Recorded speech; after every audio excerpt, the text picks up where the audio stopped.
former FBI special agent and attorney Stu Kaplan, and former New York prosecutor Paul Callan. Let's deal with the easy issue first, Paul, which is, can they make a deal like that? If we drop charges against you, you'll help us more with ICE. Probably yes, right?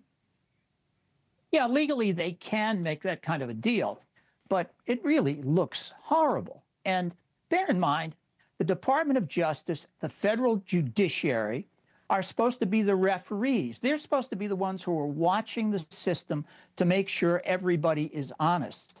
And when you now have the guy in the Department of Justice, Bove, you know where you remember him from? He was the guy sitting next to Trump when Trump was on trial in a criminal case. He's now in charge or largely in charge of this whole thing at the Department of Justice. And he's turning around and saying, we're going to drop the charges against Adams if we can get Adams to give up this sanctuary city business that New York has always believed then it's worth propounded. Now, I don't think that's the way to change public policy, but Trump has an idea about the DOJ. He wants to bring a chainsaw to it and cut it down to size. And he's doing the same thing with Elon Musk and the federal bureaucracy. And this is how he's doing it. He's doing it through the mayor of New York. But if it's legal, then it's a political decision. So, Stu, that's where I want you to kind of put your head on this as somebody who did the job on both ends. Is that a good trade?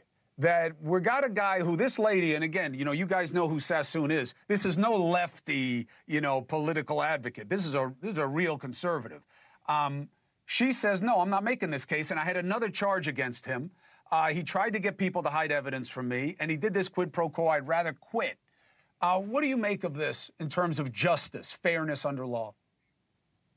Well, Chris, look, we're getting a ringside seat to look behind the curtain. Generally, these type of things happen behind the curtain. We don't see, we don't hear of this. Let me be frank. I know these people, these prosecutors, their integrity, quite frankly, is beyond reproach. These are the best of the best. And I've told you in the past, the Southern District of New York is the premier United States Attorney's Office throughout the United States. These are the best. But let me also say this, that if in fact there was, and I do believe for the last 4 years, there's been a degree of weaponization within the Department of Justice to include the FBI. I've been very critical of that. And I equate this type of scenario that someone breaks into your house, meaning law enforcement breaks into your house without a warrant and finds drugs in your house. Now, we feel uncomfortable because we know you're guilty, you're in possession of drugs. However, the price we have to pay is we have to suppress that evidence because we didn't follow the rule of law. My position on this case is that the weaponization of the Department of Justice must be cleansed because it didn't affect the trajectory of fairness in selective prosecution.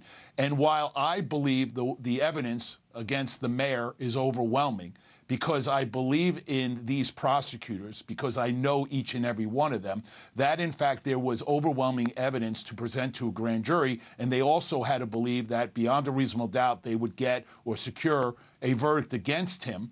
I stand behind them.